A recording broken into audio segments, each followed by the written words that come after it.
And good evening here on the CSS podcast. Welcome back, everybody. I'm your host, Dave. Gentleman in the middle is Charlie, and the gentleman on my right, your left, is Sam. We've got a quick, short, instant reaction show for you tonight. We do have our topics of the week. We will talk a little UC bringing the victory bell home, followed by FC Cincinnati's draw, and then the Reds, and then we'll do our trivia and then go into the Bengals Chiefs game for our breakdown and thoughts on instant reaction Sunday. So with that, before we do, gentlemen, how was your week?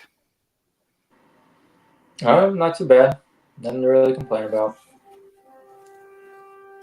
Yeah, my week was good. It was, it might have been, I don't know if I had another 5-day work week yet, but my 3-day work week the week before took as long as not longer than this 5-day work week last week. I don't know why, but just felt like that. So it was good. Yeah, it was good until about 10 minutes ago. So, but like I already said before we came on the air, I'm not Rand and Raven. It's no use. Anymore, so. Yeah, I can go watch some Reds, or so. I can go watch the Reds. Yep. Well, the Reds lost today, so yeah. No. All right, let's get right into the week that was. Busy week for Cincinnati. UC football went up to Miami and Oxford and came out victorious, 27-16. I know, Crawley, you were there. Brought home the victory bell. I did not get to watch the first half. I turned it on in the second half. And it looked like, I mean, just for me, it looked like that Satterfield circled this game. He wasn't going to lose this one, and he did everything in his power to make sure that Cincinnati played with a sense of urgency. And they had a couple of big hitters, and it looked like what we expected when we hired Satterfield a year and a half ago. You know, some of these big plays, exciting offense, things like that. So give us your thoughts on the game because you were there. Yeah, I mean, it was it's kind of how UC. I mean, granted, they did not play perfect. That's right. There's a lot of issues still going on, but you know, they were the better team. I mean, they just were. I mean, Miami's largely their whole offense was just long throws. I think they had 4 plays over 35 yards or something. Miami did during the game, and that was it. They ran the ball for they didn't hit double digits until late fourth quarter. And UC's rush defense has been a major problem for a year and a half. So that I was talking after the game, was it the UC's rush defense just all of a sudden got a lot better and figured it out, or is Miami's run offense that horrible? So we will see because UC's got some running teams coming up in the Big 12. So yeah, they just the DBs had some whatever you want to call it. The Bengals last year called it communication issues. They led the league in giving up the most big plays or whatever last year, and they just used the words communication problems. So I assume UC would say the same thing. But outside of that, the rush defense obviously played really, really well. They didn't. The offense. I mean, definitely they have some real weapons. I mean, this year you got a wide receiver, you got a tight end, you got a running back, and you got a quarterback when he's on can throw real well. It's kind of the opposite of last week. Last week was first half on, second half shaky. This week, first half was a little shakier. Second half was definitely on. But it's not complicated. I mean, until they play a team that can match up the run against a rush offense, it's not complicated. You give the ball to Corey Kiner and let him do his thing. He does not go down on the first contact. Always gets. I mean, I was specifically watching for that, and almost every single time he runs it, guys bounce off of him. He gets more yards than he should. Evan Pryor, the guy from Ohio State, had another big run, 65-yard touchdown or something, which he also had against Towson. And he had another one called back. They got that rolling. Joe Royer, in theory, he had 3 touchdowns, only 1 counted. I'm sure he's going to be drafted by the Bengals because that would happen to the Bengals too. So yeah, he's a weapon. You get the ball to him as much as you can. I mean, the guy when he fumbled when Royer fumbled at the goal line, and of course that stupid rule where the ball went out of the end zone, and so Miami got the ball at the end of the first half. I mean, he must have broke 10 tackles. Chuck Martin, the Miami coach, in the post game said I think he broke 17 tackles in that one play. I mean, so he's a weapon. So they can use this game to hopefully figure out what went well, what didn't go so well. Houston next week, and should be a bottom feeder of the Big 12. I mean, UC's a bottom feeder until they prove otherwise. So, but I was encouraged. I kept, I was just pessimistic the whole game. I just kept figuring out ways that they were going to blow it, just like today's game. And I was one for two. UC. I literally called the Miami's last play, or not last play. They had that drive at the end. Didn't mean anything, but when they were only down by 8, they were at like the UC 20-yard line or 15-yard line, and I said before a play, I said this ball is going to go in the end zone, and there's going to be a flag called on UC. Sure enough, that's exactly what happened. And thank God they called the flag. I mean, it was a ghost phantom PI call. So UC got help. You ended up, getting the ghost call and getting, it didn't work against them. And of course, the Bengals, get the PI today and on and on. But so, a little bit of mirror images of each other from that standpoint. So, but encouraged. It's still a MAC team. I'm a Miami alum, and I love my Miami, but we're still a MAC team. We're still pretty irrelevant in the grand scheme of things.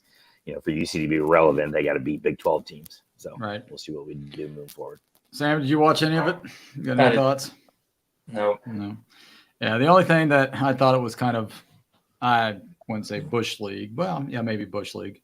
But, okay, you're Big 12, like you said, Crawley, and they're MAC, irrelevant. Why are you planting your flag on their 50? I mean, really? I mean, is that – I mean, granted, that's your Super Bowl, apparently, because you guys – I mean, UC is not going anywhere, but I don't know. I mean, they got one more game as of right now, and that's in not next year, but the year after, 2026, at Paycor Stadium. And if Chuck Martin's still coaching, you can better believe he's going to show that highlight all leading up to that game. They'll probably have pictures of it in their weight room, and they'll. They win that game, they'll have the victory bell until who knows when. So, and they'll tie the series will be tied overall because right now UC's up 1. Yeah, up 1, yeah, 61, 60, and 7. So yeah. All right. But it was a good win for UC because they did need that. Satterfield needed that just to keep, the seat a little lukewarm, not hot, because some people on Twitter, Mo and said, if he loses this game, he might as well not even get on the bus home because he should be fired right there and there. But hey, I need Yep. I know. Can you give me like 10? I need to drop out for 10 minutes. So let Sam talk about FCC and whatever. Yeah, we'll talk FCC. I didn't see that game, so I don't have. I mean, we'll talk FCC, and then we'll talk Reds. So, all right. Okay. All right. I'll be back in about 10 minutes. Not a problem. Okay. All right, so let's move on to FCC. 0-0 tie with Columbus, and we're hearing Crawley's. Let me put him on mute real quick, if I can. Where's he at? Sorry. There we go. Yeah, you got Kind of want to mute. I got you muted. So it was your headphones. Left your headphones. Yeah, we're good. Yep. Okay, so 0-0 tie. However, FC Cincy did clinch a playoff spot. That's the positive out of that. But, it was one of those things that I think they would like to have had a victory and clinch a playoff spot to really celebrate. But thoughts on the game, son? Yeah, I mean, 0-0, so it's kind of, not a whole lot of action. Although I did see, in terms of possession, FCC actually had more possession than Columbus. It's only the third game this year that Columbus didn't have more possession in terms of the game. So for, FCC to kind of take Columbus out of their game plan, and I mean, they really kind of imposed their will. With their two two guys out, middle backs Yeah. out, right? Or Yeah, center yeah. I backs mean, or they whatever were it is, playing yeah. with, a makeshift back line. Both their traditional wing backs were playing center backs. I mean, it was kind of a scrap together defense there. So for them to be able to, really to not allow Columbus to score was impressive, but then to also be able to keep possession and not give Columbus any opportunities to score was equally as impressive for me. I didn't go into the game expecting them to score, honestly, just because I figured they'd be so focused defensively to try and stop Columbus's attack. I was actually a little surprised they did as well as in possession as they did. But clinched another playoff spot. Some of the MLS guys that I've seen on Twitter are saying this is probably a more impressive coaching performance from Noonan than last year, just because of the injuries to the defense. Yeah. Missing Miazga for most of the season, missing Hagelin for pretty much all the season.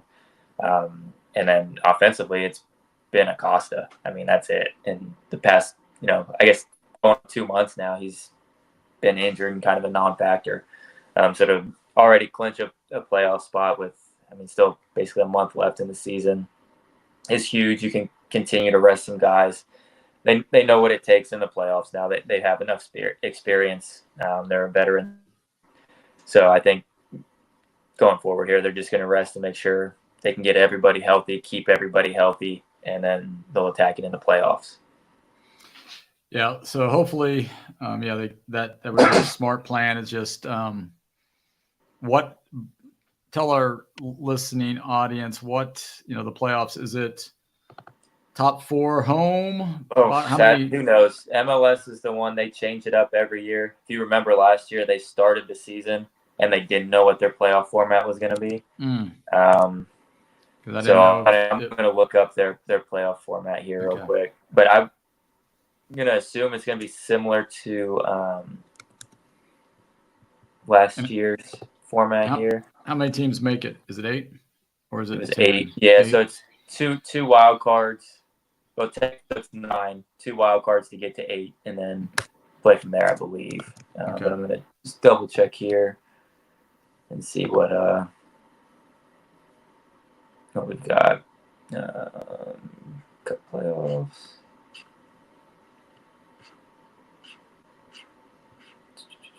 So yeah, wild card matches will be against the 8 and 9 seed, hosted by the 8 seed. Winners go on to advance. Best of 3 series is how it'll be broken down. So game 1, higher seed. Game 2, lower seed. Game 2, go back to the higher seed if necessary. It'll be a true best of, so no aggregate or anything like that. So yeah, kind of more of a traditional playoff. But it's just best of 3 first round. After that, it's knockout. So yeah, so I'm pretty sure that's how it was last year, if I remember correctly. So similar. As far as MLS is concerned, all roads lead to Miami. So it kind of sucks that we're in the East. So we'll be facing them at some point in the playoffs. So that'll kind of be where we're at. Hopefully a one-off game. We meet in the knockout, not the first round. Just as a Cincinnati fan, going up against a team that it's already been predisposed that they're going to win, already rigged in their favor. I'd hate to see them in the first round. I'd like our chances in a upset scenario in a 1-game kind of deal. So yeah. So hopefully that the seeding will work out in our favor that way. I like our chances against everybody else. I know Columbus, we played well against them this last game, but they always seem to have our number in the big moments. So I'd like to avoid them if at all possible. But I'd still take my chances with Columbus over Miami in the first round. Yeah. And then, we still have a few games left to determine, where they're at. Because right now, they're second, I think. I think they're second because Columbus is third. Columbus would have jumped them if they would have won. I didn't know if they were second or third. Let's see.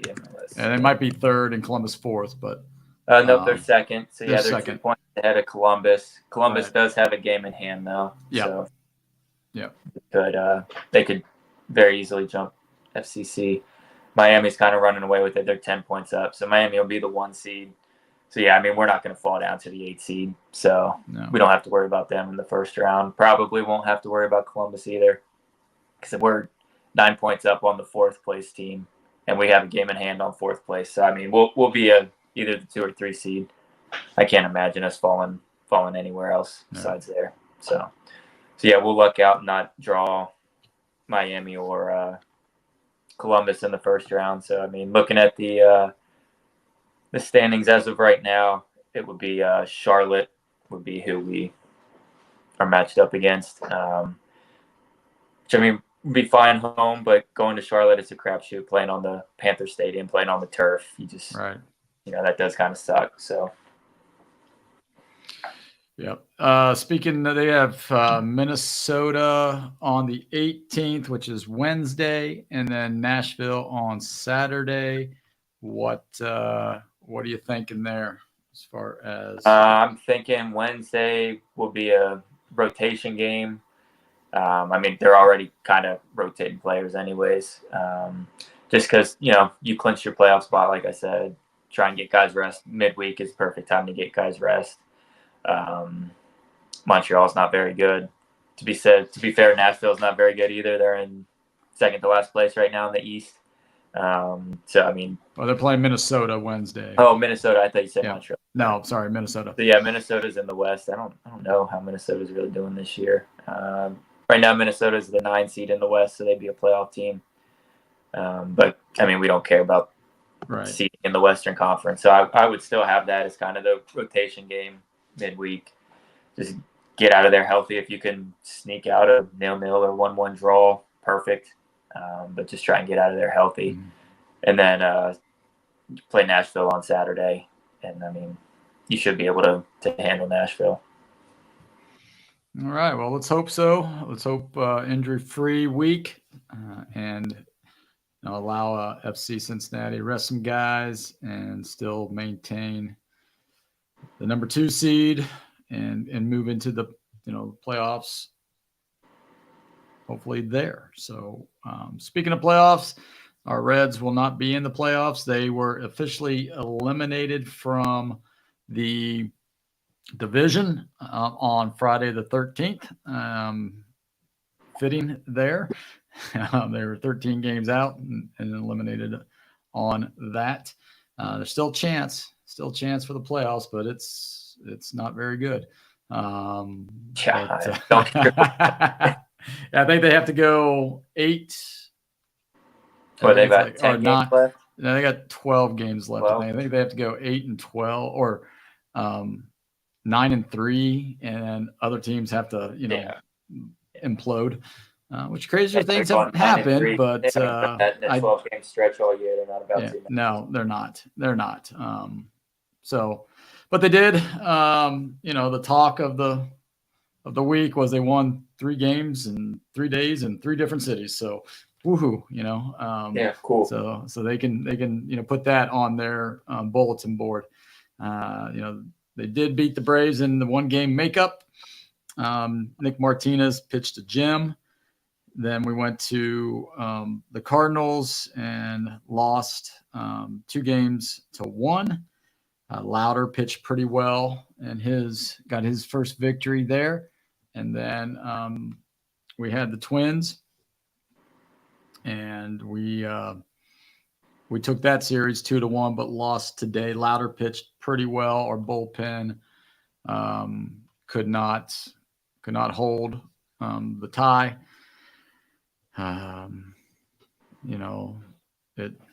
It is what it is. So Louder ended up gave up 6 hits, 3 runs, 5 strikeouts, something like that, in 6.1 innings or 5.1 innings. And Santino came in, and he kind of imploded. He sort of imploded, gave up 3 runs there, and then Wilson came in, gave up 3 runs there, and that was the ball game. So, thoughts on the Reds as we're winding down the season. Last homestand for them this week. Tuesday, Wednesday against Thursday, or no, yeah, Tuesday, Wednesday. against the Braves, and then the Pirates come in town Friday, Saturday, Sunday, and then that's it for home games for the Reds. So thoughts on the Reds performance here? Yeah, I mean, not really. Remember, Crawley's not back in 10 minutes, so we gotta, we gotta talk Reds, or because he has the trivia question. So yeah. I mean, it's they. Oh, look there at he that. is. There we go. There he is. Okay, we can. don't have to talk about the Reds. So. That's right. We can cut the Reds short. We can cut the Reds off now that Crawley's back, so we don't have to talk about them. Am I unmuted or am I still muted? You're good. You're good. Okay. We were sorry. That was my Air Force son just called. That's what I thought. That's what I thought. When he calls, I gotta. You gotta take it. You gotta take that one. Yeah. So. You need to do that. So yeah. But no, we were just talking Reds. The highlight of the week is they won 3 games in 3 different cities. So David Bell plastered that all over the bulletin board. It's like, good job, guys. We traveled 3 cities and we got 3 victories. Yay. But Louder pitched well. Nick Martinez pitched well again. I think he is going to opt out. At first, I was like, why would he opt out of a $12 million guaranteed contract? But I think the last month he has proven, or showed enough people that he probably could command starter money in long term. So I think he's probably going to opt out, which, I'd hate to lose him, but I'm okay because we got Louder's pitching. I'm okay with $12 million for a middle reliever coming off the books. I really am. Yeah, I am too. He has played a good role though. He has. At one point. Not for $12 million. That role should not be paid $12 million. unless he starts, as he's the 5th starter, right? Potentially. So, I just don't trust the Reds using the $12 million for anything else. So, they make a good point there. I'd rather have Martinez than just pocket it like they probably will. Yeah, pick up another journeyman arm. Let's see if we can't find another. Right. Martinez is better than a journeyman. Right. arm. That's what I'm saying. Yeah. But knowing that, I'm like, we need another veteran. Let's see who's out there. Dave Berber's back. Luke Weaver's a free agent. So, I couldn't think of anybody. Who was the guy? Credit to the Riverfront. I was listening to the newest one yesterday or whatever, and Reds have used 24 starting pitchers this year. All right.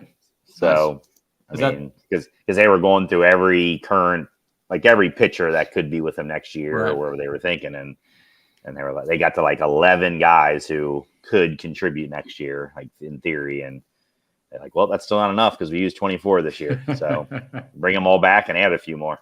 Yep. So but we'll talk more about the Reds, and once the season's over. It's we lost Sam. So hopefully maybe somebody called him. So yeah, maybe somebody did, or don't know. But hopefully he'll pop back on here. Okay. Let's pitcher of the week, hitter of the week. Who should not be on this team next year? So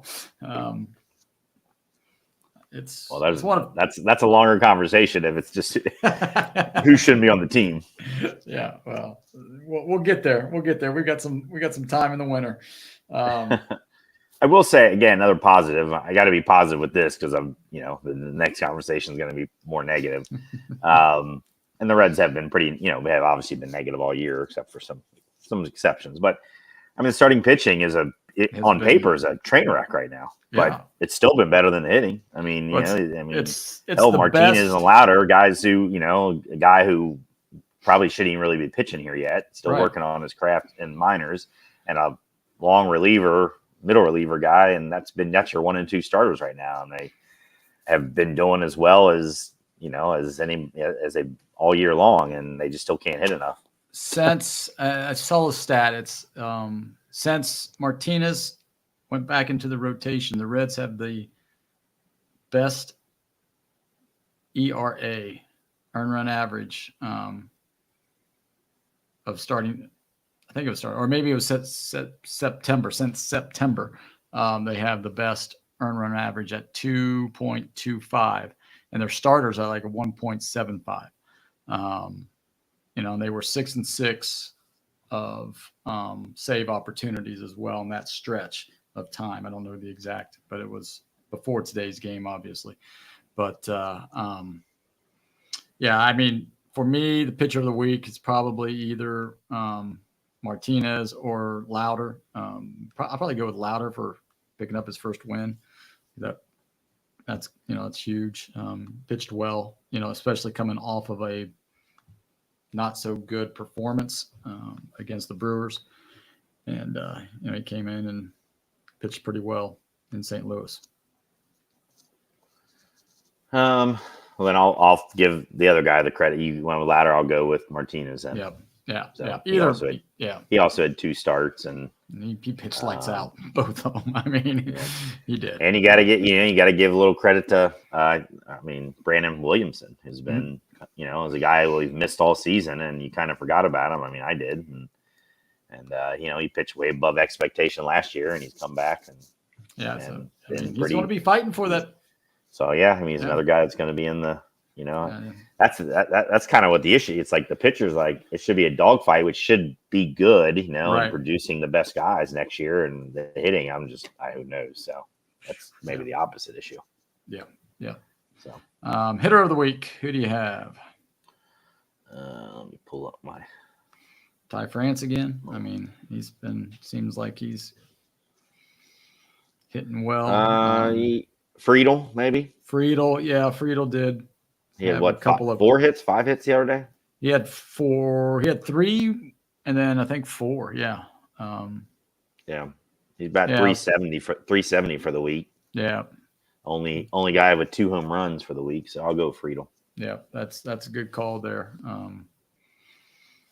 I like that. And then of the current, Ellie's been a little funk here. 15 strikeouts and 24 at bats this week. Yeah, he reverts back to getting picked off, caught stealing and stretching a single into a double and getting thrown out today. I mean, it's just, mistakes that can't happen this late in the year. I know you're trying to make things happen, but sometimes you got to just throttle it back a little bit. It's like I guess it was in St. Louis where on the first pitch he stole second base, and then on the second pitch he stole third base, and the next time he was on base, he threw a pitch out and he took off. And it's like, I mean, you've got to be, as a base stealer, you got to know that they're probably going to pitch out, and it's usually like the first or second pitch when they pitch out, just depending on the count. And they caught him. They got him. I mean, guessed right and threw him out. So so things like that need to be cleaned up a little bit. So who should be demoted from this current team? I'm going to go with my guy that I've been saying most of the year, or not most of the year, but recently, because he basically is demoted, is Will Benson. I mean, he had 3 at-bats the entire week. Yeah. Okay. Now, why in the world are you bunting with your hands around the bat? I mean, so he gets hit in the fingers, and he's probably done for the year, is my guess. Well, that happened today? That happened yesterday, I think it was. Oh, I didn't squared around a bunt. I didn't watch one inning of the Twins series. Squared around a bunt, his fingers right there, and sure enough, bam, gets hit on the fingers. And of course, he's not good fundamentally. No, which most of the Reds aren't.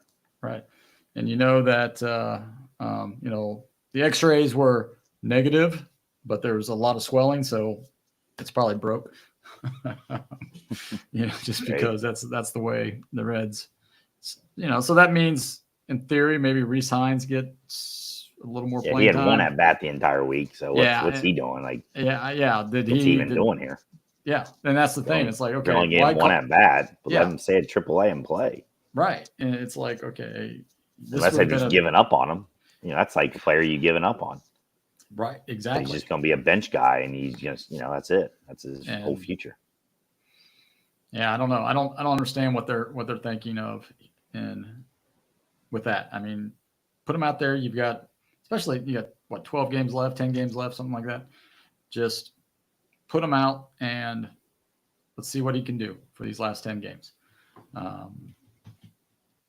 See if he is going to be in competition for that right field spot, or is he going to be a platoon guy, or is he just going to be a bench guy, like you said? You've got to be able to figure that out before spring training. I'm hoping he's not in competition for the outfield spot. They need to upgrade the outfielders with the real outfielder. I mean, right? They need guy to get they two. Can count on.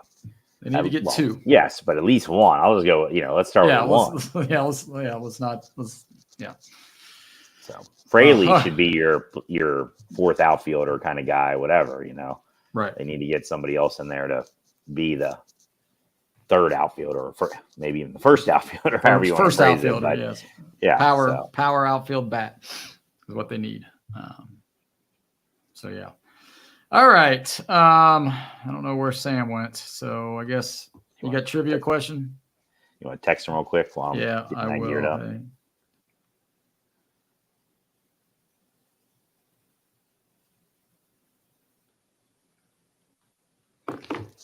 Let's double check, make sure he's not down here. Yeah, nope. I don't see him anywhere. Oh, there he is. He's popped back on. So I just texted you, see if we lost you. Yeah, I was there the whole time. You just must not have been able to hear me. I don't know.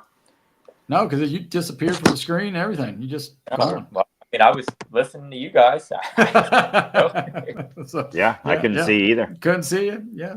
Because you had the little S on the, almost like you turned your camera off, and then all of a sudden you just disappeared. I went, oh, Sam's gone. Text him. All right. So you didn't talk about the Reds, so I think you just did that on purpose because you didn't want to. So we'll go right into trivia. All of a sudden you're going to see me drop off when we do the next topic. So, and I was listening to you guys. Right. Let me check analytics here. And, nope, it doesn't say anybody was listening yet. So, all right. And I heard you say, Hines only had one at bat. What's he doing up here? Okay. All right. I heard that was in the script. Okay. Trivia question. Trivia. Yep. Okay. Last week, I had it. You guys got it. Yeah. Since we were basing it on, I thought, we were going to do that Reds topic about, right. Yeah. Different categories, best and worst and that stuff. But so my question's about the Reds. So because I was like, I'll try to do something with that, but still use it. So this relates to a question you asked Dave a few weeks ago about the Bengals. So it's basically the same question, similar question. I just tweaked it a little bit. So I want you guys to name the last 10 Reds managers since 1996. That's Davey Johnson's last year was 95. So can you name the 10? Before you start naming them, let me find my list here. Let's go. We've had 10 managers since Davey Johnson. Let's go current to back. So we'll go David Bell. Yep. And then it was are we counting interims as well? Yeah, official. Riggleman. Brian Price. Yep. Dusty Baker. That's 4. Yep. And then with Jerry Nairn. Let's see. Yep. Let's see. So it's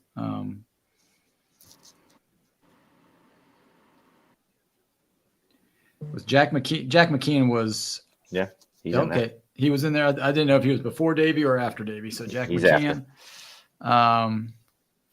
Gosh, and then there's like some. Yep. Who? Boone. Yep, Bob Boone. That's 7. Bob Boone. Yep.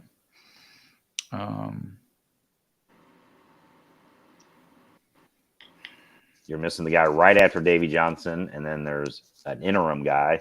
Yeah, the interim guy was who actually has a winning record.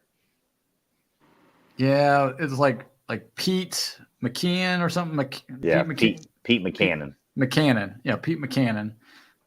He was after Davey, right? Or was he the interim? No, he took over for Jerry Nairn. Jerry Nairn, okay. So that's 8.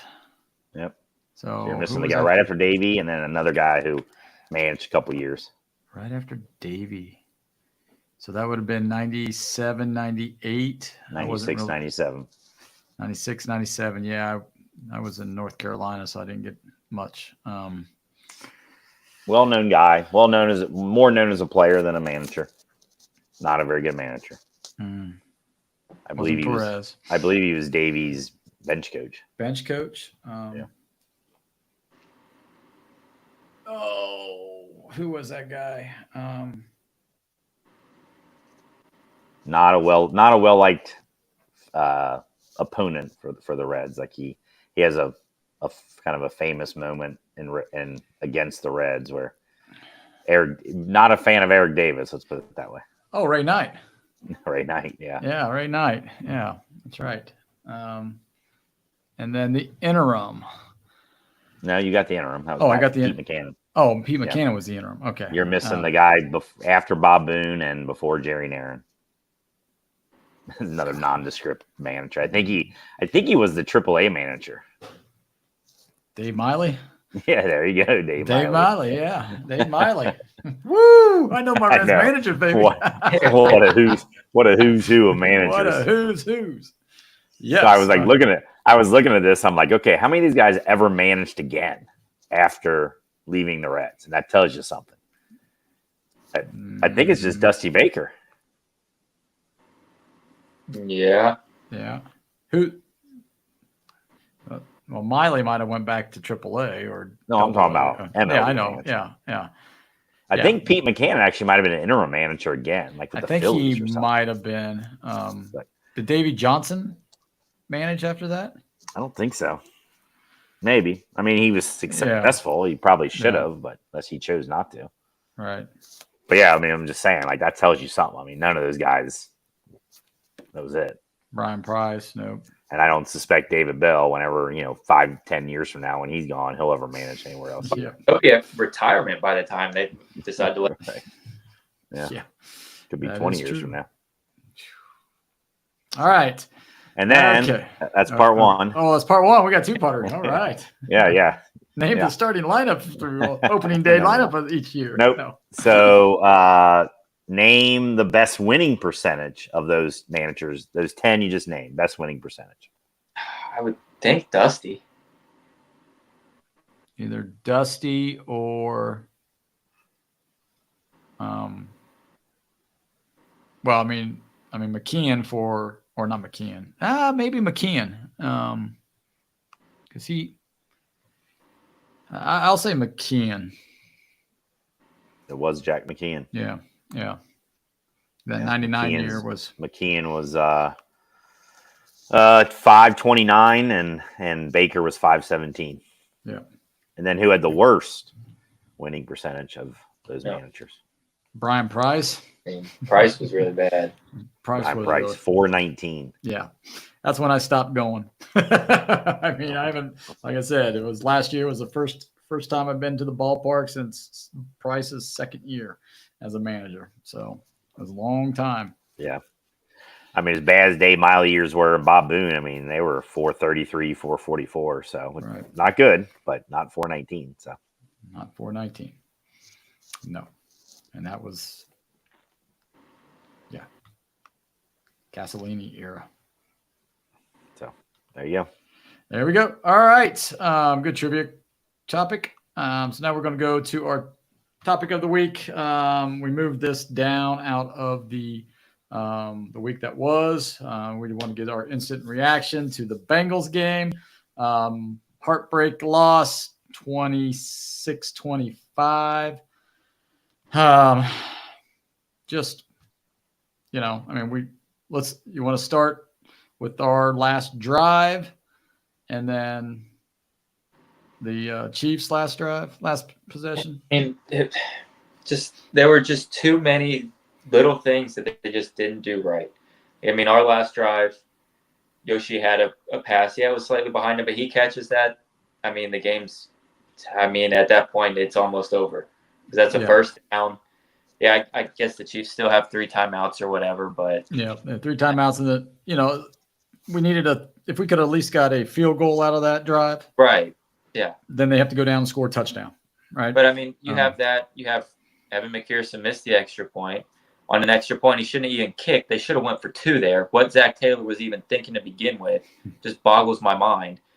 Extra point would have only put him up at that point by 6. So like, what's the difference here? Like, what are we like? I don't get it. And then he misses it anyways. So Right. Yeah, it was kind of strange. I thought that too. Like I figured they'd go for 2, and then you see the Chiefs go for 2. I mean, they did it. They weren't going to mess around. So right. Like, I mean, you went for it on 4th down to get the touchdown. Like, why? Like, what's the holdup in going for 2 there? So I'm curious to see. You know, hopefully somebody asks him about it after the game, or they'll ask him on Monday or whenever his press conference is, his decision making there. Because I mean, I'm not a big analytics guy, but that's just simple math at that point. You'd rather be up a full, touchdown and an extra point rather than just 6. But so, I mean, it's just, little things like that. And then, last drive of the game, 4th down, you got a rookie 7th rounder out there who already had a penalty on a big play from the defense earlier in the game. Why was he out there is beyond me. Yeah. It's just things like that where when you play the Chiefs, you're playing 18. You're not playing 11. And you can't give the other 7 guys a reason to throw the flag. You can't have inexperienced guys out there in big spots. It sucks because the Chiefs can't beat us without the help of a penalty at the end of the game to get them into field goal position. But I will say that was a penalty though. It was a penalty. I will. Yeah, it was. Because Mahomes just threw it up there, jump ball. I mean, that thing was fluttering worse than a duck that got shot. And go ahead, Carly. I want to hear your take on it. I was just on that play, because I agree it was a penalty as well. If he doesn't touch him, he ain't catching it. I mean, Tony Romo even said, without probably even wondering what he was talking about, was like, I don't think it was even catchable, or was that even catchable? Yeah. The refs were never going to give that call to the Chiefs and say it wasn't catchable. But he wasn't catching that. I mean, that was going off his fingertips at best, and he was straight up. So now, if you have Anthony out there, and maybe they had every DB out there. I mean, we don't know. I mean, there might have been 8 DBs out there, so he's out though. He has to be out there. But why is he covering Rashee Rice, who's their best receiver right now? That's the bigger question. Because it's zone. It was zone coverage. It wasn't man. It was zone. And that was his area. So, my big question is why? The zone was terrible. The play before, when the Bengals or the Chiefs had their penalty, he had like a 25-yard pass to Rice once again in that same basic area. If you remember, it was in that same vicinity. So it didn't work then either. No. My question is why in that situation? I mean, I understand, but you cannot give Mahomes time to scramble and do that, right? Just throw it up like that. I mean, why are we only rushing 3 in that situation? I don't know. Rush 4, get a little more heat on them. I don't know. I mean, that's my one take is there. And then, we had to get some points in our last drive. Yoshi has to learn to settle. And because Burrow saw the 2 guys. Yeah, he threw it where he needed to. Right. And Yoshi, being the young guy, just kept going. And early on I was, like I said, I was in and out of the game. I had a birthday party went to and just in and out, watching some things here and there. The first drive, we go down, get our 3 points, and then our defense held Kansas City, but man, they just ran the ball. I know we had our 2 safeties back. Yeah, that's a problem though, right? If you're playing your base D with your 2 safeties back and you can't stop a run. Well, I'll say I think Lou and the defense, they went in with the game plan that they were going to let him run, knowing that Mahomes wasn't going to rely on the run to actually win the game. Because, I mean, Mahomes was not good. He was under 200 yards. He had 2 interceptions. 2 picks, yeah. Picks. Honestly, I mean, he had 3 picks. Really. Right. He wasn't good, but we won the turnover battle, but lost the game. Yeah, because we only scored 6 points off the 3 turnovers because we recovered a fumble too. Yeah. Kicked 2 field goals out of it. Yeah. I thought we scored a touchdown on that first interception. No, 2 field goals. And then the second interception was when Burrow fumbled and they ran that back. That was one of those classic Bengal Chiefs things where it's extreme high, and then within boom. 2 minutes you're like, Yeah. what the hell just happened? Like, typical. Yep, typical. And we're always in Kansas City too. I'm tired of that too. That BS stuff. I mean, well, the playoffs is because the Bengals didn't win. Well, enough. but right, yeah. But the that's on the season, Bengals. They're not winning enough. Because I think if you took that's there, 2 of the games. I mean, they've only played them 4 times or whatever. So that 2, 2 of them because of the playoffs. Yeah. So, but we're back to where we were. We're back to what's the chances of us getting the number 1 seed right now? Zero. Yeah. We're 0-2 in the conference, and one of them is to the team that's probably going to, in theory, was the competition for the 1 seed. So they've got 2 tiebreakers on us as of right now, and we're 0-2 again for the 3rd straight year. It's so frustrating. I'd have rather just got blown out than have the game won and then to lose it that way. And it's frustrating because I thought we were the better team, honestly, all game. I really did. I didn't think the Chiefs were better than us. I didn't think the Chiefs were in that game, but they did, because that's what good teams do. Teams that are gelled and know who they are at the beginning of a season, they find ways to win games. The Bengals are never that at the beginning of the season. Well, because Zach uses it as these first 2 games are preseason games for him, and then they're behind the ball, and you've got to go on the road in the playoffs. Right. And I mean, honestly, I don't know. That was as discouraging of a loss as I've seen. Burrow was extremely frustrated multiple times. You saw Chase just explode. Yeah, that didn't help. This season has a making to be just a major letdown after these first 2. You obviously, Chase is not of a good mindset. I mean, because of his contract, he's letting his and all these people before the season started is like, well, this ain't going to affect anything. No one's going to be distracted by this. This is Chase's business. Blah blah blah. Well, today was not Chase's business anymore. That blow up was because of the contract. Right. We've never seen that before. We've never seen that before with him. So why now? Well, because he's pissed off about everything right now. He thinks the Bengals he's freaking going to sue the Bengals for all we know coming up here. He's pissed off. He just said that the other day. You can't sue the lied Bengals. to him. No, but he's talking about they misrepresented and all that stuff. Well, no, dude, your contract says it's a continuing. I'm just saying, it's going to be a continuing saga. We got one guy who can't play because he's, his leg needs to be chopped off every time he has a hamstring, and we have another guy who's just pissed off with the world right now. That's not good. That's why we threw the tight ends like 15 times today. Hey, Jermaine Burton caught one though. Woo, I like that. He did. I mean, they basically said with Jermaine Burton, see the end zone, just run straight, just run straight to that thing, and we'll throw it to you. I mean, Mike Gesicki was all over the place. Yeah. So that's I agree with Sam. Like that's not a good. That's going to be a problem. It is going to be a problem. And positives of the game, right? I mean, because we don't want this all to be negative about the Bengals. There were some positives. I like the fact that Joe Burrow was under center a lot more this game.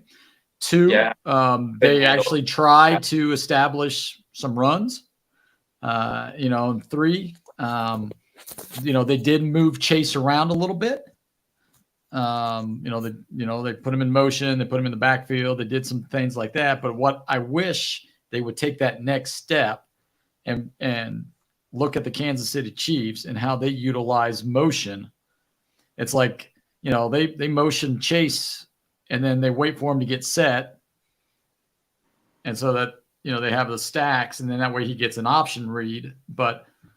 And he's got a running start. Snap that dang ball. Let him then do his option read and thing. I don't know. I think we give the defense time to react to what we're doing instead of catching them by surprise. Yeah, I mean, again, I'm not a football technical guru where I'm seeing everything that's happening in front of me. I'm just watching the game. But, just as for just doing that, though, I mean, I think you see a difference between how good Andy Reid is and the Chiefs' offensive play calling is versus the Bengals. I mean, the Bengals, within one game, the Chiefs have an offensive lineman catch a touchdown, They have they have that weird backfield where they had like 2 tight ends on the left of Mahomes that they pointed out. I mean, the Bengals do anything like that? I mean, do they I mean, I don't know. Maybe they do and they just don't point it out. But it seems like when the Chiefs do it, it's successful. Like things work. When the Bengals, if they're even doing it, it doesn't do anything. Well, they can't even get their big play is the shovel pass where that gets intercepted and stuff. So they can't even line up after Romo ripped him on that one where they called a timeout after they had just come back measured. And he didn't rip anybody.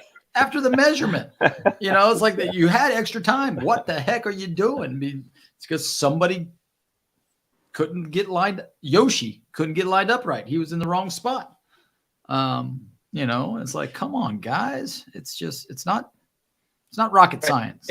It's the little things. Like they just don't get the little things right in the first couple weeks. And that is what we're seeing with the Reds as well. So accountability. So, we all love Zach's culture club early on. David Bell's culture club, we love that because the guys love playing for him because they're not held accountable. They're not brought over. I mean, we don't know what happens on Mondays when they come in and watch film, but Chase didn't look like he loved playing for him. No. Well, he might love playing for Zach, but not for the Browns, So, but yeah, because Zach has nothing really to do with that contract situation. Yeah, but Chase left him out to dry too, though. Well, that's true. Made him look like an idiot. I mean, all the national sports people are all over I forgot about that. Yeah, so, but that's what I'm saying. It's like we love, but now we're seeing the cracks, right? We're seeing those cracks in that foundation, and it's going to go. We're going to have a big giant hole. Well, I mean, from a big picture standpoint, again, the Bengals and the Mike Brown era have never been able to sustain success. We've had peaks, got the Super Bowl. What happened after both Super Bowl runs? Nothing, really. It's eventually, the last Super Bowl only went, or not the 3 years ago one, but the 89 one or whatever. Then they were in the worst decade in their history. So Mike Brown, has overseen these peaks, but then how do you sustain it? And right now we're trying to sustain it, and right now it's kind of wobbling a little bit there. Yep. So because hopefully that's not the case, but they're still sticking to the way they ran it in the 90s and not paying anybody. And they literally can't. I mean, they'll pay. They just won't pay. They only pay on their schedule. Right. They'll pay. Chase is getting his money, but not till they don't want to pay him till next year. Which, I mean, it's going to cost them. It's going to cost them more. Well, it's going to cost them a season. Honestly, we'll see next week. I mean, they got the Commanders. I mean, that's another. And the Commanders won. Yeah, they won, but they're beat the Giants. They're bad. Yeah, the Giants are bad, but now one thing I do worry about. Daniels running. Daniels, exactly. I was going to say, I forgot it's Jaden. What's his last name? Jaden Daniels. I mean, he might run for 250 yards. I still think if I'm the Chiefs, that they did wrong is they didn't run the ball enough. The Bengals still are not stopping the run. They still can't. No. And BJ Hill left injured and Rankins left injured. Yep. So it's only going to get worse. They couldn't stop it with them. Yeah. Right. Now you're saying positives. I mean, I think there were defensive play, and some stuff that was positive. I mean, stopping the run wasn't so great, but I mean, Cam Britt had that unbelievable interception. Mm-hmm. Davis Gaither, he had that interception. A really good game. I mean, he had the interception, but he also made some plays. His name came up several times. See you, Pratt. I heard Rankin's name for the first time in 2 games. Yeah, on a run, stop at the goal.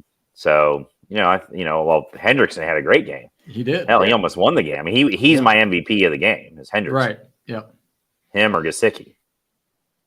Yeah, I mean Hendrickson 2 sacks. Hendrickson was so good that they freaking subbed out the guy. They brought a new guy in. Right. And then that new guy almost screwed up. And they almost lost the game for him. So I mean, he was a one-man wrecking crew. So I give Hendrickson all the credit in the world. I mean, as a defensive end, he was doing TJ Watt stuff. Yep. Yeah, he was. Except for he's my MVP. Play, he's my player of the game. If we want to do that yet. Well, yeah. Well, we're getting there, but we're gonna have players of the game, offense, defense, and who should be benched or cut. So, All right. Anything else that we can take from this game and move forward? Burrow looked good. He looked much better this week than he did last week. He was throwing the ball deep, pushing it downfield. Trent Brown is awful. So hopefully Mims, whatever you need to do to get Mims out there, please, for the love of God. Trent Brown is, gosh, he's so bad. And seriously, like every single pressure was coming off the right side. Yeah. And it was bad. So, Where did our punter go? Because no booming twice though, whatever. But yeah, but 45 yards, and I don't know what his second punt. But it's just that Chiefs thing. Like for whatever reason, just stuff doesn't go right. That's the mystique. No. Well, but what's crazy about it is Bengals have won 3 straight games against them, so like it should be over. Like there shouldn't be that issue. Right, but so that's why I don't. Yeah. It's not like we've played the Chiefs 5 times with Mahomes and we've lost all 5 on the last second field goal. Right. 3 of the games we won, and then the other 2 games came down to the last play or last thing. So. Well, every game we've played has been won by 3 points, 3 points or less. Yeah. So it's we're there with them, and shouldn't be any mystique with them, but shouldn't be. But there's always something goofy that happens every game. There's always something goofy. The yellow flag against the Bengals. I know. I was amazed that the yellow flag went against the Chiefs. The right play was like, what the heck here? Here we go. Like this is a whole change in the world right here. The karma's coming back. Yes. 3rd and 16, and nope. There it came back. There's fourth. Oh my God. Was it 3rd and 16? Oh, 4th and 16. Yeah. Like, oh God, here we go. I spoke too soon.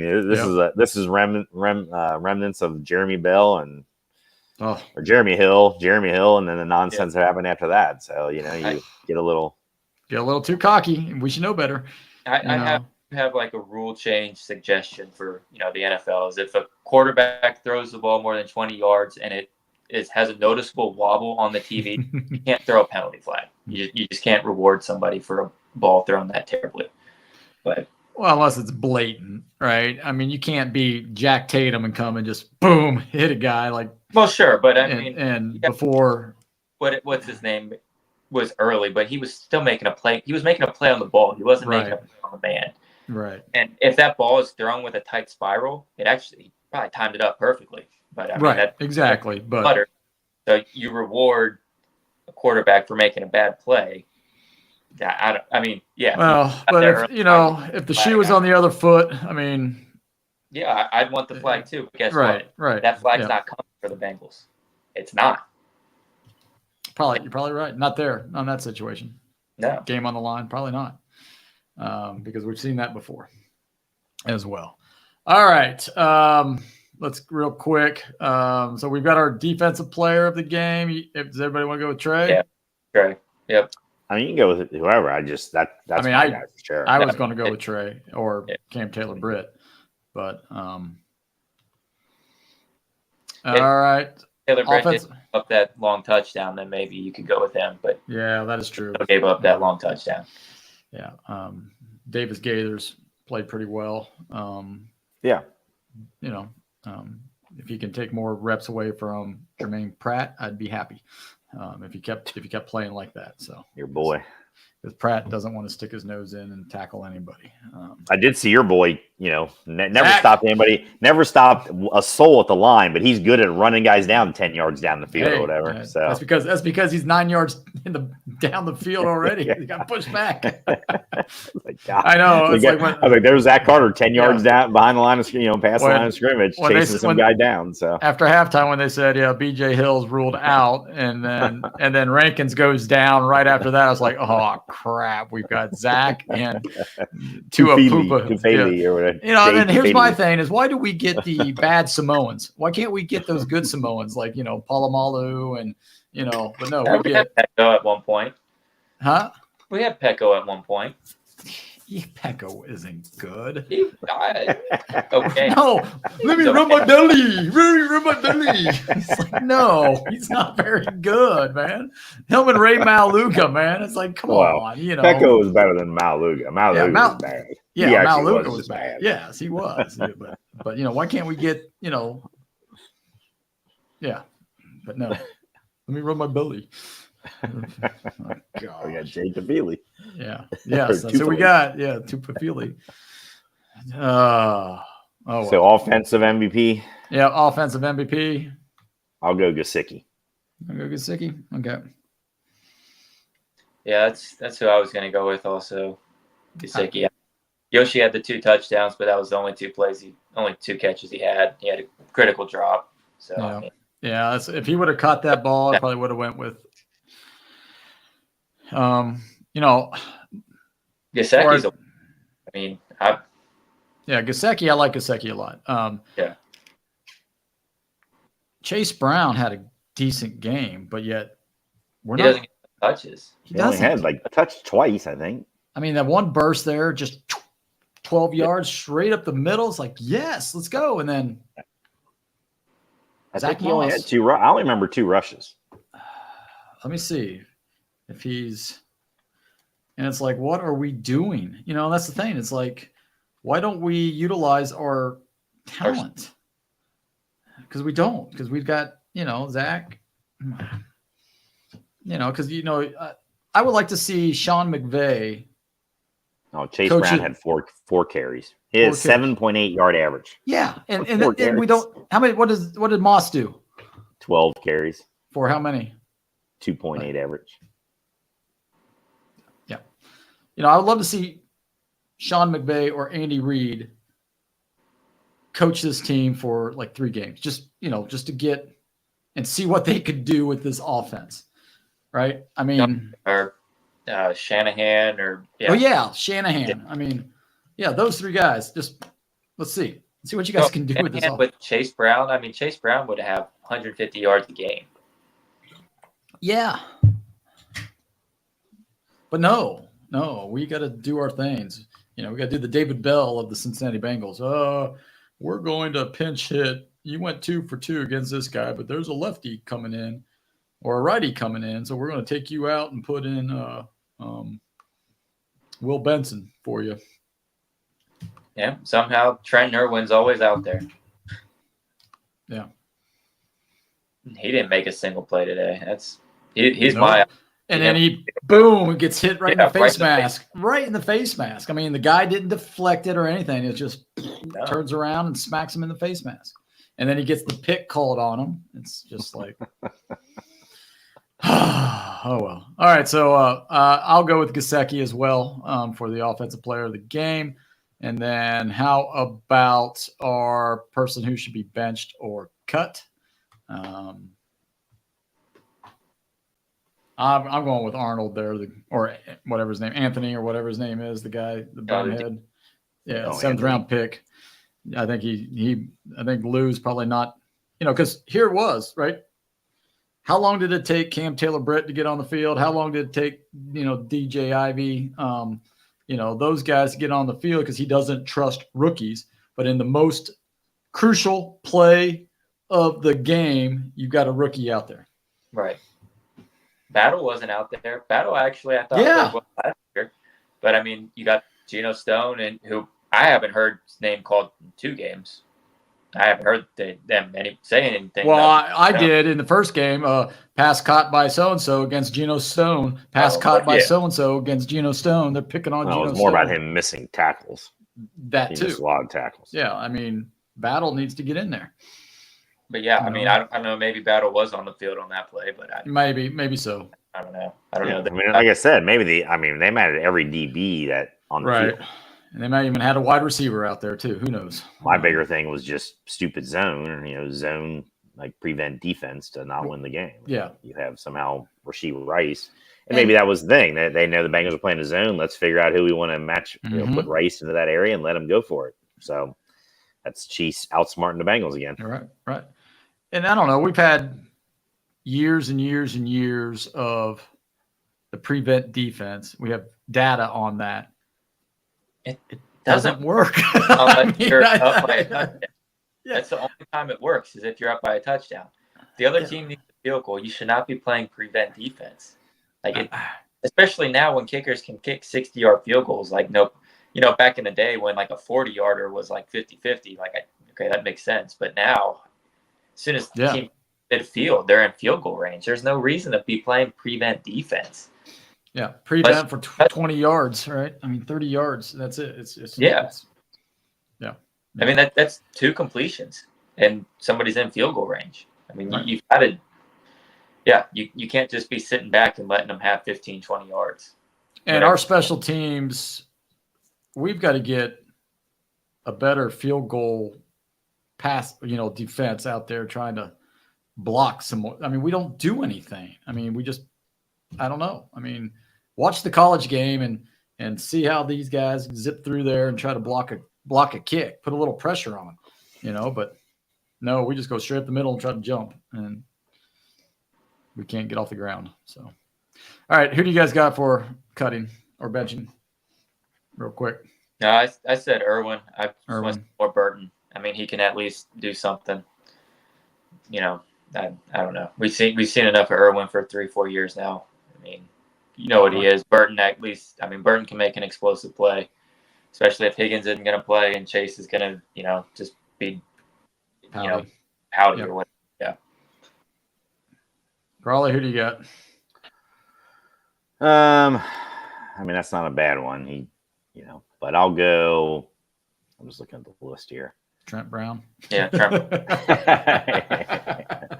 I don't know. That's a good one for you. You could go with him. Yeah, I mean, that's not a bad one either. I went with my boy Anthony there, the defensive back. Oh yeah, I'll go Joseph Asai. Once again, I didn't hear. I haven't heard him in 2 games, so I don't know what he's doing. I haven't heard him in 2 years since he hit Mahomes out of bounds. Yeah. Well, true.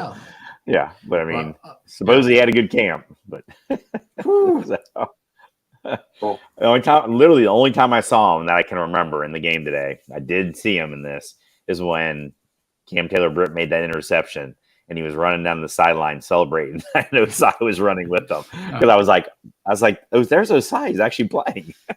Well, the one I saw was maybe he came running off the sideline for all I know, chasing him down the field. But no, I saw him one time. He was rushing on the left side and he had no contain. That's where Trey ran around the corner. Osai went inside. I don't know why but nobody came around. If you're doing an inside stunt, somebody's got to scrape to that outside or else there's no contain. And that's where, Mahomes ran 9 yards or 10 yards or something like that for a first down. And Trey was running behind him. And I thought he was going to sack him, but he didn't get him. And I was like, well, that's Osai, because they showed the replay and Osai goes inside. I'm like, oh, well, but yeah. All right. Next week, like we said, we have the Commanders or the Washington football team, which I wish I would have stayed as. But score predictions, I mean, I think we all had them winning. We all had them winning. So I think it's going to be high scoring because I think the Commanders run the ball well between the quarterback. I mean, Brian Robinson ran for 130, 40 yards today. And the Bengals still have not shown to me that they can stop a running back or, stop a running game. So I think the Commanders are going to score quite a bit, but I think the Bengals will too. So I'm going to go Bengals 31-24.